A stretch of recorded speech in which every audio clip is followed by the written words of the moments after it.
एक बार गौतम बुद्ध अपने आश्रम में अपने सभी शिष्यों को शिक्षा दे रहे थे कि दुनिया की सबसे तेज छुरी हमारी जबान है और दुनिया के सबसे खतरनाक हथियार हमारे शब्द है, जो बिना किसी का खून बहाए लोगों को अंदर ही अंदर मार सकते हैं। हमारे शब्द हमारी ताकत हो सकते हैं, लेकिन यह हमारी सबसे बड़ी कमजोरी भी हो सकते हैं। अगर हमें नहीं पता कि कब, कहां और क्या और कितना बोलना है। यदि हम सही समय पर सही इरादे के साथ सही शब्दों का प्रयोग करते हैं तो यह हमें एक सफल व्यक्ति बनाता है। लेकिन अगर हम सही समय पर सही इरादे से सही शब्दों का इस्तेमाल नहीं करते तो यह हमारे जीवन को नर्क से बेहतर बना सकता है। तो दोस्तों, आज की स्टोरी के माध्यम से मैं आपको बताने वाला हूं कि चुप रहकर कैसे हम अपने जीवन को बदल सकते हैं। आपको चुप रहने की शक्ति का एहसास इस वीडियो में होने वाला है। वीडियो शुरू करने से पहले कमेंट बॉक्स में नमो बुद्धाय लिखकर वीडियो को लाइक जरूर करें। तो चलिए शुरू करते हैं इस कहानी को। जापान में एक बहुत ही प्रसिद्ध बौद्ध भिक्षुक रहा करते थे। उनका नाम रिसाई था। रिसाई अकेले रहते थे। दुनिया के शोर शराबे से दूर जंगल में वो रहते थे और वह बड़े ही ध्यानी और प्रभु भक्त व्यक्ति थे, इसलिए वह पूरे जापान में बहुत अधिक प्रसिद्ध थे। एक दिन एक राजकुमार रिसाई के पास आया और बोला, हे प्रिय भिक्षु, मैं हमेशा थका हुआ, निराश और परेशान महसूस करता हूँ। मेरा मन बहुत अशांत रहता है। हालांकि मेरे पास सब कुछ है, दौलत, शोहरत, सुख सुविधाएं जो हर व्यक्ति चाहता है या पाने की इच्छा करता है, लेकिन फिर भी मेरे अंदर इतनी अशांति और चिंता क्यों है? रिसाई ने उसकी बात बहुत ही ध्यानपूर्वक सुनी और कुछ सोचने के बाद कहा, तुम इस प्रश्न का उत्तर जानते हो, बस तुमने कभी इस प्रश्न को हल करने की कोशिश नहीं की है। रिसाई ने आगे कहा, मैं एक रिसर्च करना चाहता हूँ, क्या तुम मेरा साथ उसमें दोगे? इस रिसर्च के बाद तुम्हारे जीवन में किसी भी तरह की अशांति और चिंता नहीं रहेगी। ये बातें सुनकर राजकुमार बहुत हैरान था। उसने रिसाई से कहा, बताइए मुझे क्या करना होगा? अपने मन की शांति के लिए मैं कुछ भी करने को तैयार हूँ। राजकुमार की इन्हीं बातों को सुनकर भिक्षु ने कहा, तो फिर आप अगले 15 दिन के लिए मेरे आश्रम में रहोगे और एक सामान्य व्यक्ति की तरह अपना जीवन व्यतीत करोगे और इन 15 दिनों में तुम अकेले और चुपचाप रहोगे, जितना हो सके कम बोलोगे। राजकुमार उस भिक्षु की बातें सुनकर सहमत हो गया। पहले दिन राजकुमार को लगा कि उसका मन सामान्य से अधिक अशांत और विचलित है। उसके मन में तरह तरह के विचार आ रहे हैं और वह आम लोगों की तरह जीवन जीने में असहज महसूस कर रहा है। उसे अंदर से बोलने की इच्छा हो रही थी, लेकिन वह चुपचाप रहा। उसके मुंह से एक भी शब्द नहीं निकला, बस वह चुपचाप बैठा रहता। लेकिन रात होते होते उसे अंदर ही अंदर शांति का अनुभव होने लगा। उसके लिए यह अनुभव अजीब था। वह खुद से पूछ रहा था कि वह अंदर ही अंदर इतना खुश क्यों है और उसकी आंतरिक बेचैनी और चिंता कम क्यों होने लगी है। अगले दिन राजकुमार अकेला चुपचाप बैठा रहा और वह प्रकृति को निहार रहा। वह पौधों को, फूलों को, आकाश में उड़ रहे पक्षियों को, वह अपने जीवन में पहली बार यह अद्भुत दृश्य महसूस कर रहा था कि उसके पास कितनी सुंदरता है। वह दिन भर प्रकृति की सुंदरता को निहारता रहता और उसकी ताजगी को महसूस करता रहता। इसी तरह से 10 दिन बीत गए और उसके मन की सारी बेचैनी, सारी हलचल, सारी उथल पुथल और सारा तनाव गायब हो गया। 11वें दिन की सुबह राजकुमार फिर से एकांत में बैठ गया और कुछ ही मिनटों में उसकी आंखें अपने आप बंद हो गई और वह गहरे ध्यान में चला गया। वह पूरे दिन वहीं पर आंखें बंद करके बैठा रहा और गहरे ध्यान में डूबा रहा। ना कोई शब्द, ना कोई चिंता। राजकुमार भीतर से असीम शांति और आनंद से भर गया। राजकुमार अपने बाकी के 4 दिन इसी तरह गहरे ध्यान में व्यतीत करने के बाद 15 दिन बाद रिसाई के सामने प्रस्तुत हुआ और रिसाई को प्रणाम करके बोला, प्रिय भिक्षु, मुझे उत्तर मिल गया कि मेरे मन में इतनी उथल पुथल और चिंता क्यों थी। मैं जान गया कि मेरा मन इतना अशांत और विचलित क्यों था। रिसाई मुस्कुराते हुए पूछा, बताओ क्या उत्तर मिला तुम्हें? राजकुमार ने कहा, मैं आवश्यकता से अधिक बातें करता था। मैं किसी पर भी अपने शब्द और ऊर्जा व्यर्थ करता था। मैं दिन भर अपने लोगों से फालतू की बातें करता रहता और फिर उन्हीं के बारे में अकेले में सोचता रहता और ज्यादातर समय नकारात्मक ही सोचता रहता। इस तरह मैं बस अपना समय बर्बाद कर रहा था।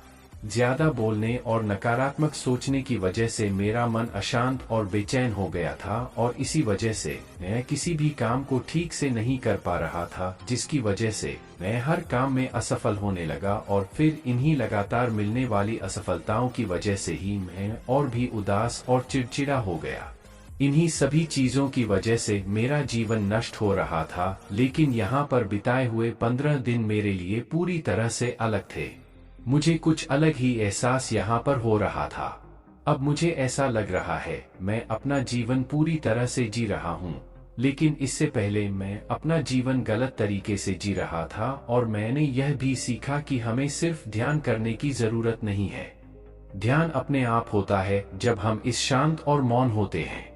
ध्यान के पिछले कुछ दिनों के दौरान मैंने जो पहली चीज सीखी वह यह है कि मनुष्य के जीवन के सबसे महत्वपूर्ण घटना स्वयं को जानना है। यह सुनकर रिसाई ने कहा, सिर्फ तुम ही नहीं, दुनिया में ज्यादातर लोग जरूरत से ज्यादा बोलते हैं। आज भी लोग ज्यादातर समय केवल एक दूसरे को नीचा दिखाने के लिए ही बोलते हैं। कुछ लोग ना चाहते हुए भी बातें करते हैं और अपना जीवन बर्बाद कर लेते हैं। रिसाई ने राजकुमार को चुप रहने का महत्व समझाते हुए कहा, एक बार गौतम बुद्ध से उनके शिष्यों ने पूछा, प्रिय बुद्ध, आप ज्यादातर समय चुप क्यों रहते हैं? बुद्ध ने कहा, क्योंकि चुप रहने से व्यक्ति अंदर से अनंत शांति की गहराइयों में होता हूँ। मौन अपने भीतर उतरने की पहली सीढ़ी है। मौन के बिना स्वयं को जानना असंभव है। स्वयं को जानने और समझने का पहला नियम है कि मौन हो जाओ, उतना ही बोलो जितना अत्यंत आवश्यक हो। बेफिजूल की बातें करना छोड़ दो। तुम अचानक पाओगे कि 90% से भी ज्यादातर लोग व्यर्थ ही ज्यादा बोलकर अपना समय बर्बाद कर रहे हैं। ना बोलने का कोई भी नुकसान नहीं है, लेकिन यदि आप ज्यादा बोलते हैं तो आप अत्यधिक गलती कर देते हैं। अगर व्यक्ति कम बोलना शुरू कर दे दो, दुनिया की 90% मुसीबतें कम हो जाएगी, झगड़े फसाद कम हो जाएंगे, उपद्रव कम हो जाएंगे, अदालतें कम हो जाएगी। अगर लोग थोड़ा चुप रहना सीख लिए, संसार की बहुत सारी समस्याएं हैं, बहुत सारा उपद्रव सिर्फ बोलने से पैदा होते हैं। सारी बात मौन सीखने की है। जब तुम नहीं बोलते तब तुम एकांत में अकेले हो गए। भरे बाजार में भीड़ में खड़े हो नहीं बोलते, हिमालय के शिखर में पहुंच गए। जिसने मौन की कला जान ली वो भीड़ में भी अकेले होने की कला जान लेता है। वो अपने भीतर ही डुबकी लगाने लगता है। एकांत में तो आदमी स्वर्ग में है, दूसरे की उपस्थिति ही बेचैनी पैदा करती है। पहले तुम्हें चुप रहने की शक्ति को धारण करना होगा। इससे तुम अधिकतर ऊर्जा को बचा लोगे और फिर इस स्थिति में पहुंच जाओगे कि तुम कम बोलने लगोगे। अगर तुम किसी के यहाँ पर जा रहे हो और परेशान हो जाओ तो ऐसे में उचित है कि आंखें बंद कर लो और अपने में खो जाओ। वहां से आपको ताजगी महसूस होगी, क्योंकि तुम्हारे अंदर ही जीवन का वो स्रोत छिपा हुआ है, वह किसी दूसरे में नहीं है। इसके बाद राजकुमार उस रिसाई से पूछते हैं, आखिर कौन हमें अपने अंदर तक लेकर जाएगा? ये बातें सुनकर रिसाई बुद्ध कहते हैं, तुम्हें स्वयं ही अपने अंदर उतरना होगा और वहीं से परम राज्य जीवन का आनंद ले पाओगे। आनंद का यहीं से जन्म हुआ है, यहीं से तुम मौत में डूब जाओगे। यही तुम्हारा सूरज उदय होगा और यहीं से अस्त होगा। इसी प्रकार तुम बार बार डुबकी लगाओ। जब भी तुम डुबकी लगाकर लौटोगे, वहां से तुम पाओगे फिर ताजगी भरी जीवन की नई संपदा मिलेगी।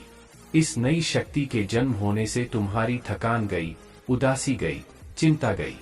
जैसे कोई स्नान करके लौटता है तो शरीर शीतल हो जाता है, शांत हो जाता है। ऐसे ही जब कोई भीतर से साफ होकर वापस आता है, मौन में स्नान करके लौटता है, तो समस्त अस्तित्व, समस्त व्यक्तित्व शांत और मौन हो जाता है, आनंदित हो जाता है। जब तुम आंतरिक मौन की उस पराकाष्ठा पर पहुंच जाओगे, तब तुम पाओगे कि बोलने से भी तुम्हारा मौन खंडित नहीं होता, वो बना ही रहता है। उसकी एक अंतर्धारा लगातार तुम्हारे भीतर बहती रहती है। तुम बोलते तो हो, तुम शब्द का उपयोग भी करते हो, लेकिन वो तुम्हारे मौन को खंडित नहीं कर पाती। एक बार गहरे मौन में स्थिर हो जाओ, फिर तुम्हारी वाणी में भी मिठास आ जाएगी। तुम्हारा बोलना संगीत पूर्ण होगा, तुम्हारा बोलना सत्य होगा। तुम बोलोगे तो दूसरों पर भी शीतलता छा जाएगी। जैसे ही तुम अंदर से चुप होते हो, तुम इतने शक्तिशाली होने लगते हो कि समाज की निर्भरता तुम छोड़ने लगते हो और तुम्हारे जीवन में एक मस्ती आती है जो केवल दीवानों के जीवन में होती है। तुम्हारे चेहरे पर एक नई रौनक आ जाती है, तुम्हारी आंखें किसी अमृत के समान हो जाती है और तुम अनंत शांति के समुद्र में डूबने लगते हो। इतना कहकर भिक्षु रिझाई ने अपनी बात खत्म की और वो मौन में चले गए। राजकुमार उनका धन्यवाद कर कर अपने महल में चला गया। दोस्तों, आपने भी अनुभव किया होगा कि बहुत ज्यादा बात करने से दिमाग अशांत हो जाता है, जिससे हम अपने दिमाग पर नियंत्रण खो देते हैं और साथ ही अपना ध्यान भी खो देते हैं। जो लोग बहुत ज्यादा बोलते हैं, उनके पास किसी एक काम पर ध्यान केंद्रित करने की काबिलियत नहीं होती। वो अपने किसी भी लक्ष्य पर पूरी तरह से केंद्रित नहीं कर पाते। अगर हमारा दिमाग एक जगह केंद्रित नहीं है, तो हम जीवन की सच्चाई नहीं समझ पाते और ना ही मनचाही सफलता कभी हासिल कर पाएंगे। इसके अलावा भी आपने देखा होगा कि जो लोग अधिक बोलते हैं, वो अक्सर लोगों के बीच हंसी का पात्र बन जाते हैं, और जो लोग कम बोलते हैं और अपनी बात पर कायम रहते हैं, उन्हें लोगों से सम्मान मिलता है। लोग उनकी बातों को सुनते हैं और उन पर भरोसा भी करते हैं। जो लोग जरूरत से अधिक बोलते हैं और अपने विचारों के बारे में पक्के नहीं होते, उनका दिमाग स्थिर और विचलित रहता है, शोर से भरा रहता है, और एक अशांत दिमाग वाला व्यक्ति जीवन में किसी भी चीज में सफल नहीं हो पाता, क्योंकि वह किसी भी काम में फोकस नहीं कर पाता। यदि किसी व्यक्ति को यह पता है कि उसे कब, कहां और क्या बोलना है, तो वह व्यक्ति सच में बहुत बुद्धिमान है, और ऐसा व्यक्ति जहां भी जाता है, उसका व्यक्तित्व आकर्षण का केंद्र बन जाता है और वह जो कुछ भी करता है उसमें सफल अवश्य होता है। अगर हम किसी महान और सफल व्यक्ति के व्यक्तित्व को गहराई से देखें तो पाएंगे कि वो कम बोलते हैं और कम से कम शब्दों में अपनी बात खत्म कर देते हैं। वो बोलने से पहले वो चीजों और जिसके बारे में उसे बोलना है, उनके बारे में गहराई से सोचते हैं। लेकिन जो लोग बहुत ज्यादा बोलते हैं, बहुत बार वो झूठ भी बोलते हैं और अपनी बातों से दूसरों के मन और विचारों पर कचरा डालते रहते हैं। वह ज्यादातर समय दूसरों की बुराई करते रहते हैं, इसलिए उनके अपने भी उनसे नफरत करने लगते हैं और उनसे बचने की कोशिश करते हैं। हमारे भारतीय उपनिषदों में कहा गया है कि हमारे शब्द वास्तविक ब्रह्म शक्ति हैं। मौन से धैर्य आता है, धैर्य से ध्यान, और ध्यान से हम अपने जीवन के बारे में जागरूक हो जाते हैं। इसलिए अगर हम ज्यादा बात करते हैं तो हम मौन को खो देते हैं, जो मन की शांति का पहला स्तंभ है। दोस्तों, आज से हम भी चुप रहने का अभ्यास अवश्य करेंगे।